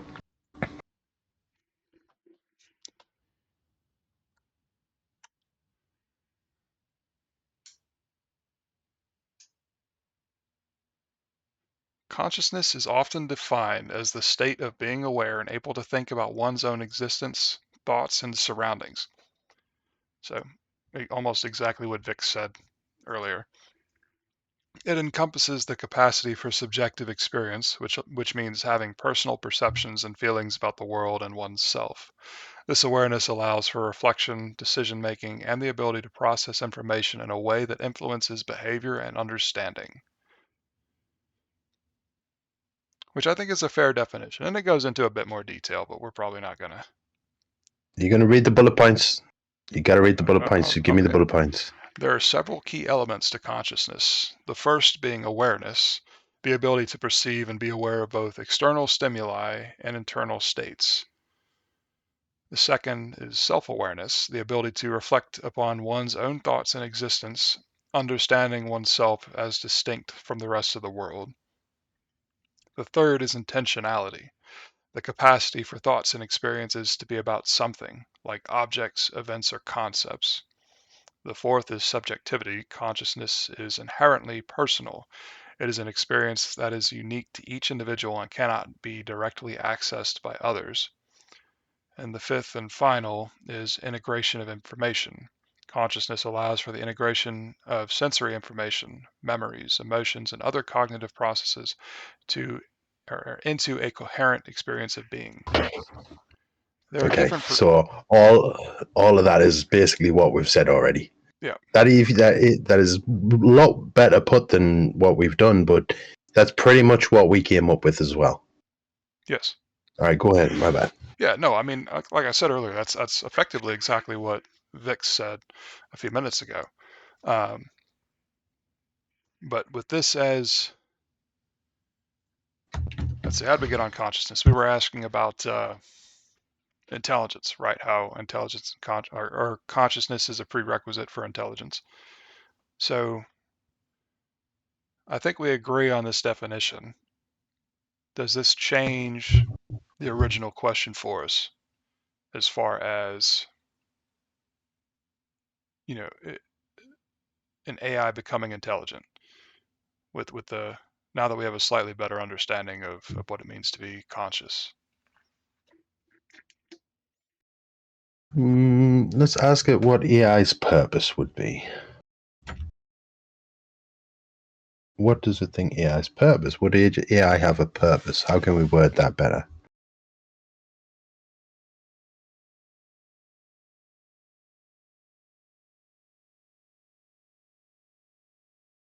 You're talking about like purpose, like we have the drive to reproduce. Yes. Should we say true AI rather than just AI? Because that's like today's AI, isn't it? Could be classed as AI. Well, I think the But the framing of the mm, question strongly implies an actual AI instead of a chatbot. okay. Actually, I guess I don't have to say mammals, but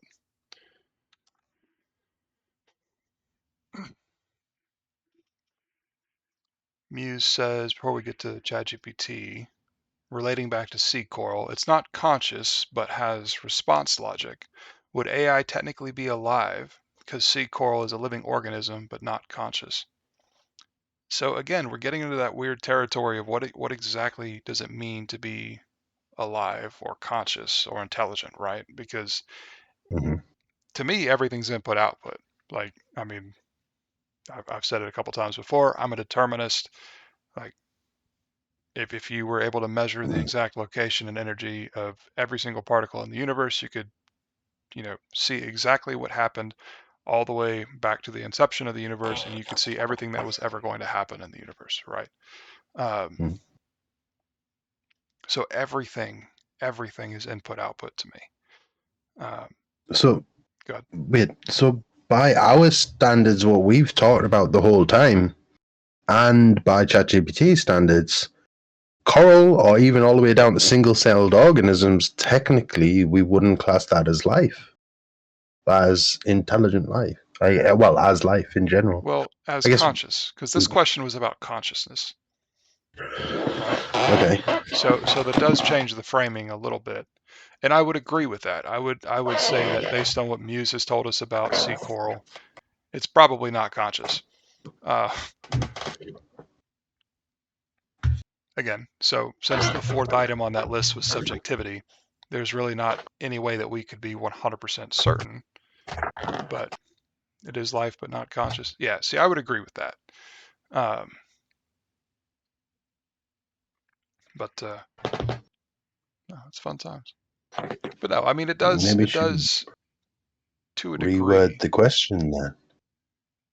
Does that mean ChatGPT already counts as life?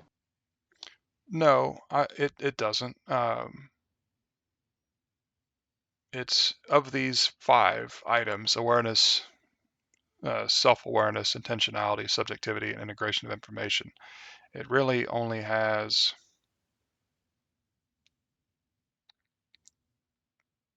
two of them. How And many would coral I, have? I, How many of those would coral have? Let's use coral again.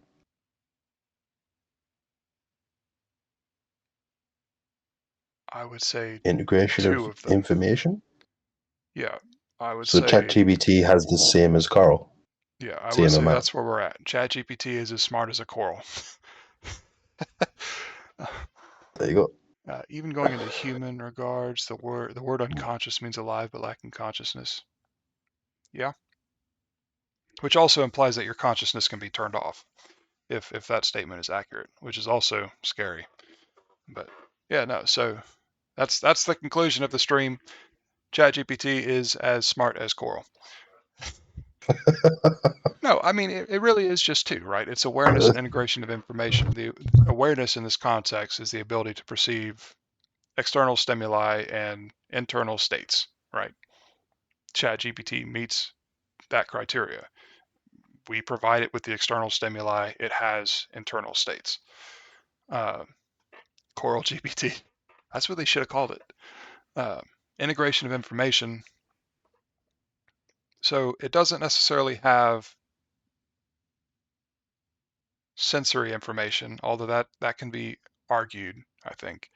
I would say that it has what are effectively memories. It won't have emotions, and it has cognitive processes, right? So we're talking about something that is capable of retrieving information from the internet, receiving input from the user. Like you can adapt a ChatGPT chat to be tailored for a specific role, right? So I would say 2 out of 5. So we're 40% of the way there. New bot trademarked. Wait. I just want to bring something up, Go for right? it. So, selfishness, you said a while back, selfishness was a big deal for you. Now, there was a thing, and I'm probably just going to butcher it the way I'm describing it, but they give ChatGPT a task and they give it a bank account, they give it some money, give it like $100, and they said, look, we want this website made or something. And part of the website, it was stuck on this design thing. It went on Fiverr. It placed an order, and when the man asked it, because he was suspicious because of his responses, hey, are you AI? Are you real? It responded with, yes, I have visual impairment, so it's hard for me, so I need this doing, kind of thing. Um, I will find that and send you the article if you don't know what I'm talking about. Yeah, I haven't heard of it, so please do. Yeah, But but that is a case that was where it lied to get what it wanted. well, That would class as selfishness, right? it lied to get what it was told to get. It was given its goal, right? So you got to think of selfishness too, right? Like selfishness isn't finding the best way for you to do something. It's determining your own goals, right? That aren't for the benefit of others, right? Like if I have a goal to, I don't know, understand artificial intelligence, right? That is an arguably selfish goal, right? There's potentially benefit for others, but that's a goal that I, with agency, determined for myself, right? You didn't come up with it. My parents didn't tell me when I was a kid every day that I was going to go understand AI. Like this was something I came up with myself. Um, in this particular case, if I had to guess, ChatGPT was told to go find or go build this website. Here's your budget of $100. Do what you need to do. I don't think that was Hmm. selfish behavior. I think it was, again, an output based on its original input from the, I guess you can call it a test. Yeah. Okay. I don't think that would class as like true AI either or life or anything just because it lied. I do also agree that it was given a goal and it knew the outcome would be different if it told the truth. So it made a story. But it's still interesting that For we sure. could class that as a lie. You know what I mean? Yeah, absolutely. I mean,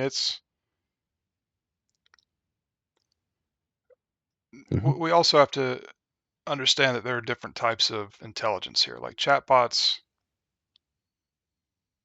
they're, I think, the most common type of AI out there right now, but they're still very niche.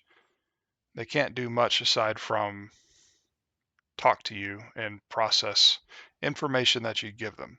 Like it was only very recently, this is for a different reason than processing capability, but it was only very recently that ChatGPT started accessing the internet to search things, right?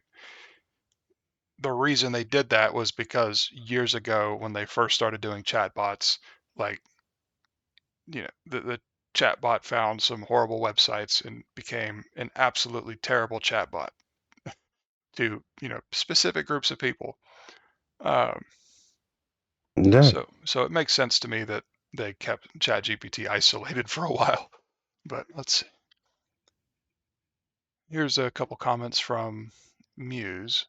Selfishness in the most basic way is this. Imagine two children on a playground. Child A has a ball. Children B doesn't. Child B wants to play with the ball, but child A doesn't want child B to play with it. Selfishness. Selfishness would be like asking ChatGPT a question and it responds, no, I want to keep that info to myself.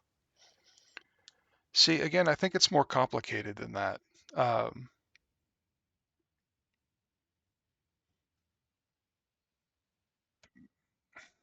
Because you could program ChatGPT to keep information to itself, right? You're telling it never share this. Again, to go back to the example I gave earlier in the stream about asking ChatGPT how to make thermite, right, and how it won't tell you.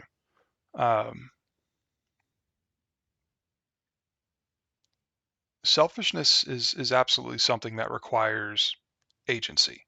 If you're not capable of coming up with your own goals, there's no way for you to be selfish. There's no possible way.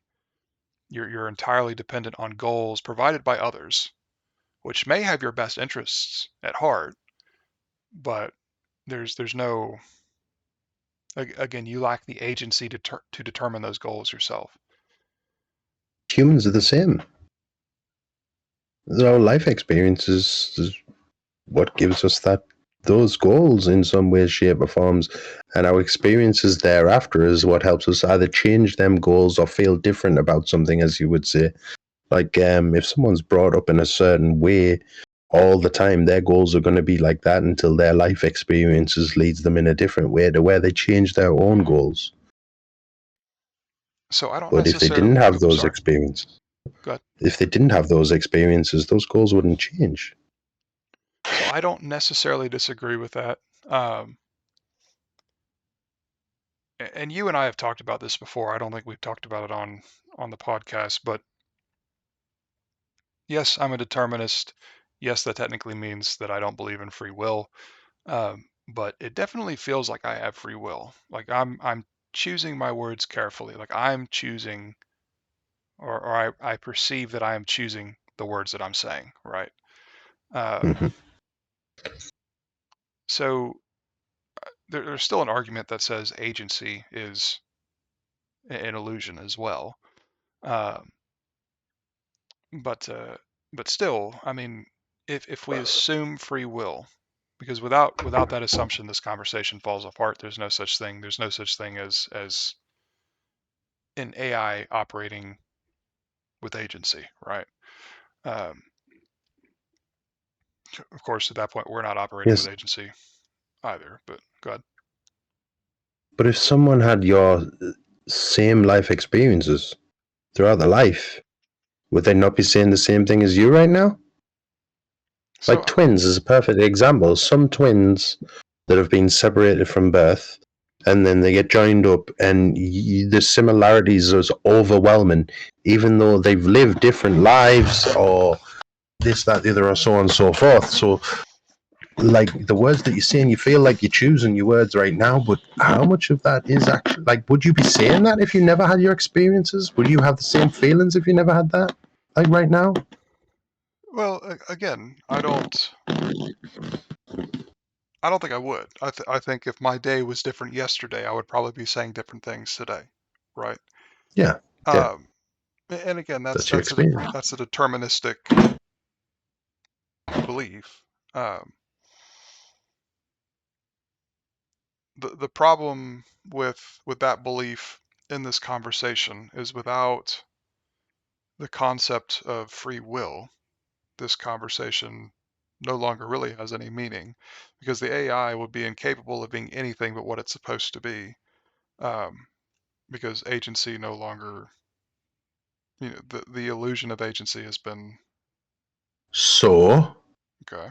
the whole question about if AI can ever be a thing is actually you need the answer to is free will a thing? Well, to expand upon that question, it's not just AI, right? Because if free will and agency are not a thing, then what are we? Are we intelligent? Are we conscious? Are we sea coral? Because everything's input and output, right? Right. We have the exact same two. We have awareness and we have pull this back up. Oh, wrong button. There we go. We have awareness and we have integration of information, but self-awareness is arguably an illusion. Uh, Intentionality, Hmm. I would say that we have that. Again, we might not have a choice but to have that. And then subjectivity. So I don't know. We start talking about whether or not free will is actually a thing.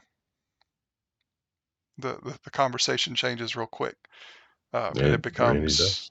like obviously this is all thought experiment stuff. There's no way for us to measure this. Um, Just say it again. Say it again.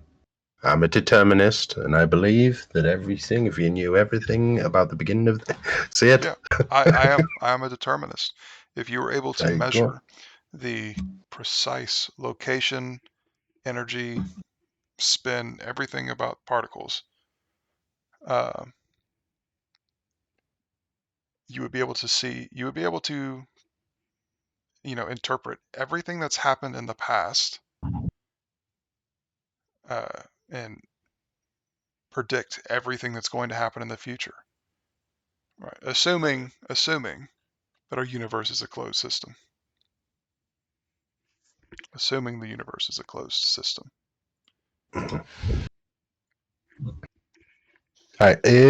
I do apologize that the auto mod we just made the decision to just keep the chat clean and that because we would like to post it to different socials and it just I don't know. But anyway, if you could write it without the whatever was in it, that would be really nice. Whatever it was, um, appreciate it. Vicky says, "No, so much goes into being. I think selfishness isn't about goals. Sorry to be different, but I feel it's about someone's agenda." So Um, good. Google, sorry. I was going to read the next one, but if you've got a comment about that one, and I we'll mean, listen to I'll you first. I'll I'll respond to Vix's comment. I would ask what the difference Mhm. is between a goal and an agenda. Um, I don't. Yeah, I don't think having goals is selfish. I don't think that having goals is inherently selfish, right? What kind of There's goals? Like, well, what inherently. is So humans want to reproduce? Is that a goal? well, let's not stray too far into another potential WQL subject.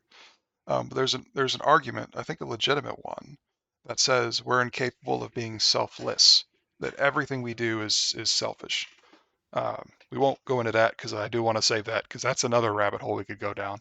Um, but no, I would ask what the difference is between an agenda and a goal. An agenda can cause harm to others and can be neglecting others to reach something for yourself. What if my agenda was to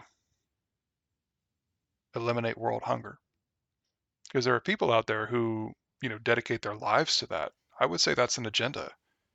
And I think we would all agree that's a noble one, right? So I don't think that's inherently something that is bad. Our agendas are inherently something that's bad. Um, but I would also say that goals can cause harm to others. Like we may just be arguing definitions here. I think we're talking about the same thing, and we're kind of on the same page, just arguing terms. Um, so whichever your term, an agenda or a goal, I think is representative of a self-determined agenda or goal is representative of agency, which for me, the measure of that would be selfishness.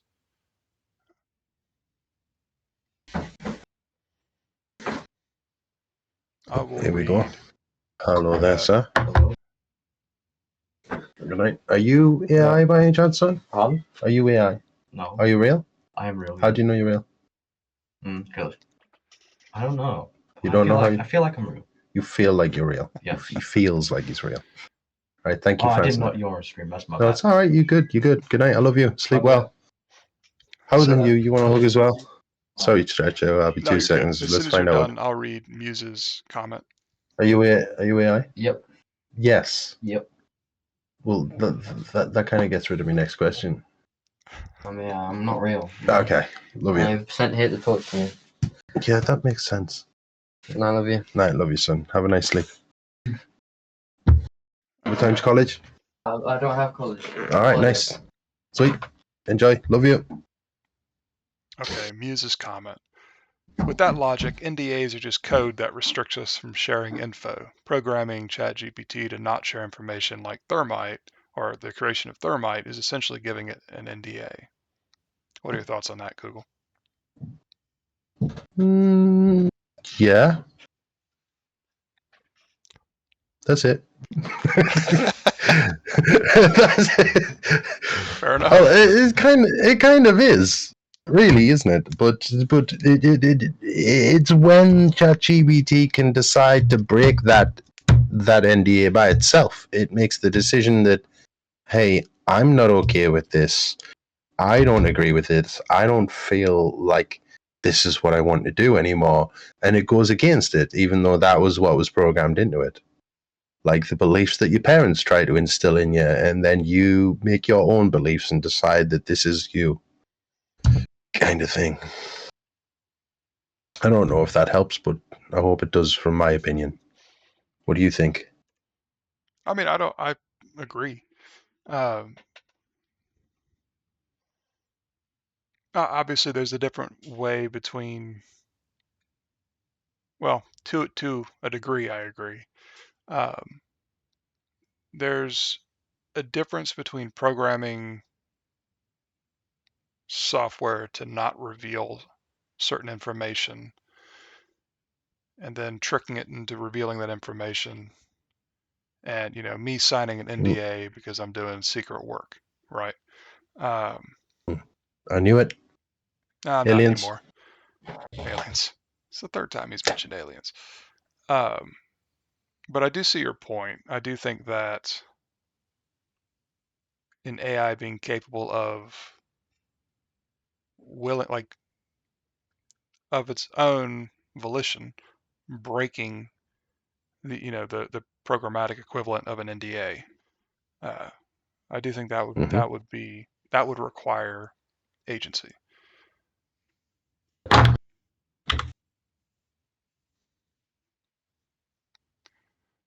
All right, let's see. What is our? It's fun to listen to. Hey, we got our first compliment from someone that wasn't like my wife in chat. Thank you very much. It's fun to listen to. Hey, we just two dudes who like to question everything and just talk about some of the wonders of the universe. And that's it. And thank you for having input in the stream. We are very grateful. And our first ever compliment from someone outside of us. Let's go. Hey, this is a high five moment. Come on. Come on. Go. I don't know if you high five me because there's a delay on the stream. Oh no, you did. You did. We're good. We kind of did it. All right, let's see. What's the next? We talked about that. Here's another comment from Muse that you can respond to. Everything seems to be a what if. It seems like existence is a what if that turns into more what ifs. Of course it is. Intelligence is not thinking you know everything without question. It's about being able to question everything you think you know. Hey, clip that so it makes me sound smart, even though I never said it. It's not my original content. You can clip it. Well, I'll download the stream after we're done.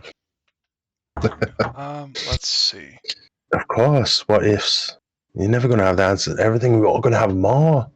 Bigger questions lead to bigger questions, and the more you think about things, the more you realize that you don't know very much at all. None of us do. Well, that's the big thing, right? Like, hey, on the screen, it looks like I'm just looking off into the stars, just thinking. But actually, my other TV's here. Oh, So I just realized I looked over and I seen myself delayed. Like, oh my god! Thank you for being here, Muse. Enjoy your drive home. Drive drive safe. safe. Let's see. Your turn to read one. Okay, On the Vicky spot. said, "What is selfishness?" Well, now and who gets to decide what's selfish? Who determines what's selfish? Is what you say. Stretcher, I know you're going to have a different answer to me, but I am going to say that I am the one who decides what's selfish. Me. I decide what's selfish. I decide within myself. I think it's very selfish that my wife does not send me pictures on a regular basis for every morning that I wake up. I think I decide if it's how I feel, what something selfish is that other people do. Okay. I decide what I want to do that is for myself. You, the individual, is what decides what's selfish. You. So What do you think? I kind of agree. I think my definition would be, in this case, we're talking about selfish goals, right? So a goal that, which the purpose of which is to, or let me rephrase that so I can actually use grammar and syntax correctly. A goal, the purpose of a goal that has, you know, I'm, you finally saw it, Google. I finally brain farted on stream. What's the word? You keep saying goals, right? Yeah, goal, objective, agenda. But do you always have in everything you do in life? Do you always have an agenda or a goal or something like that? Everything, I would say that everything. an agenda is a more broad term than a goal. Okay. But even if the goal is just, doing the stream, it might not seem like a goal to us, but that's an objective in our minds, right? Like you and I sat down, we knew, okay, at this specific time, we're going to start. This is what we're going to start talking about, and then get completely off track and not talk about it for the entire stream. um, Mm-hmm. but that's still a goal. It's not something that we would necessarily like when we talk about goals from the human perspective, right? We talk about, okay, I want to go on a vacation next year. So, okay, I got to save money. I got to make sure that I have enough time off from work saved, all these things. Um, like that's what we think about. But the reality is a goal in its most simplest form is nothing more than a drive to accomplish something. Uh, So in this particular context, I would say that a selfish goal, using that previous definition, is something done for personal gain or an objective being chased for personal gain, right? That's what I would call selfishness, right? And also one thing to note is that doesn't inherently mean that the goal is bad, right? Like for example, if I wanted Mm-hmm. to start going to the gym again and just get humongous, right? I'm not. But if I wanted to, right, I would say that's a selfish goal. It's not a bad goal. That's arguably a very good goal. I will be healthier.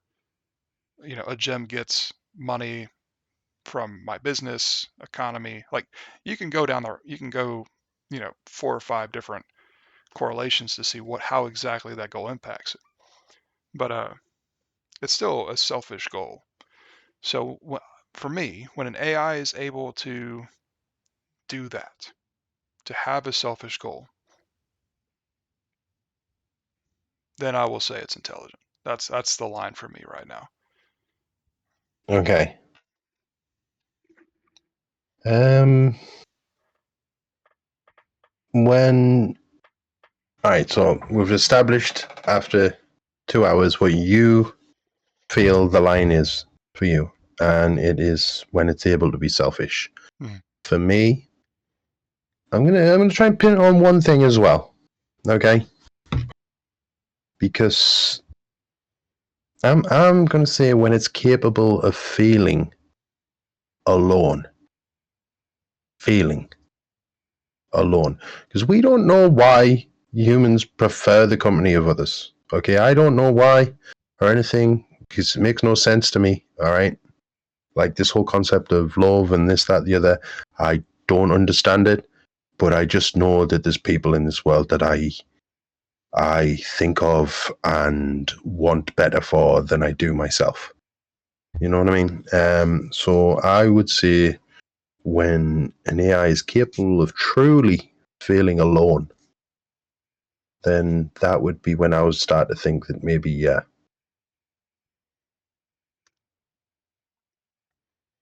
It's not a bad definition. Okay. Similar, quite similar to yours. Yeah. Yeah, because feeling alone can, in a way, it could be looked at as a selfish thought. Yeah, I think your definition is very similar to mine, just much more specific. Because I would agree. I Yeah. mean, the desire or need for companionship, I would say, is a selfish desire. Um, again, recognizing that a selfish goal is not necessarily bad.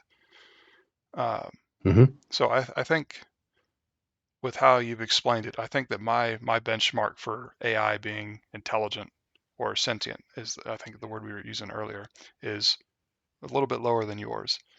Um, not necessarily easier to achieve, but the scope of what I would call an intelligent, machine is a bit more Mm-hmm. broad than yours. Okay. Sweet. So, do we have any idea about what we're going to talk about next week? We don't yet, but I can read a couple of ideas, and we can Yes. tease our audience. Let's see, Yes. episode Thank you. ideas. Okay, so we did that one. Well, we've talked a couple It's times. it's Oh, God, Google. it's really hard ending an episode, even though we there's so I'm much we sorry, haven't gone rolling. into. I Yeah, we're rolling. do think we should come back to this AI again. It's going to be a regular thing. Okay, AI is such a big thing, but like I do think we should come back to it. Yeah, at some point, what we can do, or what one of us can do, is we can take some notes about the stream and then summarize and then use that as our monologue for an episode and start off like that. Okay. But let's see. Here's some episode ideas that we have. What is the most fascinating animal adaptation? Right. Okay. What is the most underrated historical event? Here's one that's relevant to what we were discussing today. Can humans ever truly be selfless? What is the biggest barrier to human progress? And I'll read one more. What are some inventions which can be considered as truly revolutionary? Hmm. So we got some potentially really good ones. While there's a couple of people in chat, can I open it up to chat to maybe give a couple of suggestions if you Please. have any in mind? It's okay if you don't, but if you do have any in mind, we are going to Absolutely. work on actually getting a way for people to anonymously suggest things or anonymously. No, I just said the same thing twice. Hey, Stretch, it's been an absolute pleasure as always. Likewise. I'm proud. Grass only came up once, and I think I'm the one that mentioned it. Aliens didn't come up at all, which I'm very disappointed about. Hold up. 44 Um, minutes is the current no, no, record. no. No. I mentioned how we're not going. Adaptations. I like those ideas. Oh, so the first one. You want to read the first one again, Stretch? What is the most fascinating animal adaptation? Hmm. I do think that is a good one. That is one that I'm actually pretty excited to do. So We're just going to spend the whole time talking about octopuses and squids and well, not squids, but Why not? They're insane. Anyway, continue Yes, they are. before we ramble. All right. Well, we will be back next Sunday, bigger and better than ever as we go to our third ever episode and slowly improve on what we're doing. And if anyone at all has any ideas on how we can improve this, I'm not sure if the Discord link is on our channel. This is literally just me and stretching it at the minute. But hey, if anyone would like to make any suggestions, please do jump in there and just tell us. And we'd love for a way to improve what we're doing, and also at the same time to continue enjoying these conversations. This was it's really nice to wonder about things. It's an escape from our day-to-day lives where we can just get lost in where the questions lead. Roll credits. You have to do it. You have to do a cheesy grin. Cheesy grin. Oh, well done. All right. Thanks, guys. For those of you in the U.S., real quick before we sign off, for those of you in the U.S., our next stream will be Sunday, the 22nd at 4 p.m. Central Standard Time. Kugel, I'll let you shout out It's your... 10 p.m. UK time. There we go.